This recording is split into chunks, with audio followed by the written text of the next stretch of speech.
Shreyas school English medium standard 6 subject science chapter number 3 fibre to fabric.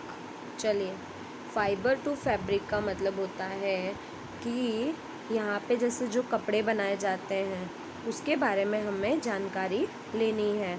तो कौन कौन से कपड़े होते हैं, किस तरीके का मटेरियल होता है, तो आप लोग यहाँ पे अलग अलग कपड़ों के बारे में जानकारी लोगे, तो जिसे हम कहते हैं तंतु से वस्त्र तक।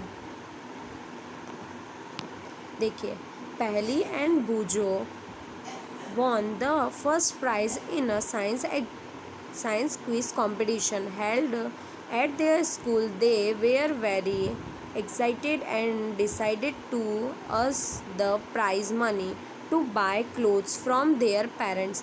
अब क्या हुआ था, पहली एंड बूजो क्या थे, क्विज कंपटीशन जीते थे, बहुत एक्साइटेड थे कि डिसीज़न नहीं ले पा रहे थे कि हम लोग ये जो प्राइज़ मनी मिला है उससे अपने पेरेंट्स के लिए क्या गिफ्ट ले। Variety of clothes material they got the confused the figure 3.1 the shopkeeper। अब क्या हुआ, देखिए जो फिगर 3.1 में बताया गया तो वो बहुत ज़्यादा मटेरियल्स को देख के कन्फ्यूज थे।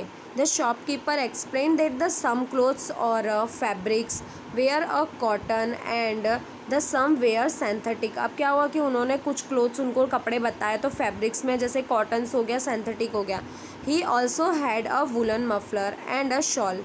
तो वहाँ पे woollen muffler, shawls, they were many silk saris as well as पहली एंड बूजो felt very excited they touch and felt this different fabrics finally they both a woollen muffler and a cotton sari. अब उन्होंने decide किया कि उन्हें woollen muffler और cotton sari लेना है। After their visit to the cloth shop, पहली and बूजो beginning to notice various fabrics in their surrounding. They found that bedsheet, blanket. अब उन्होंने क्या देखा, उनके आसपास उनको दिखने को मिला कि जो क्लोथ की जो शॉप है वहाँ पे उन्हें अलग अलग तरीके की चीज़ें जैसे कि पर्दे हो गए, बेडशीट्स हो गई, कर्टन्स हो गए, टेबल क्लोथ्स हो गए, है ना, टॉवल्स हो गए, डस्टर्स, तो ये सारी चीज़ें उन्हें अलग अलग कपड़ों के रूप में देखने को मिली। Were made from a different kinds of fabric.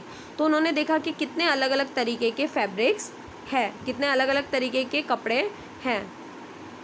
Even their school bags and मतलब क्या है, जो उनका स्कूल बैग्स था, तो जितने भी तरीके के अलग अलग बैग्स थे वो भी उनको देखने को मिले।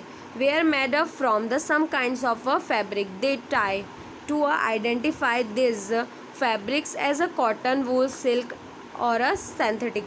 अब वो लोग क्या कर रहे थे, आइडेंटिफाई मतलब अंदाज़ा लगा रहे थे कि ये कॉटन है, वुलन है, सिल्क है या सिंथेटिक है।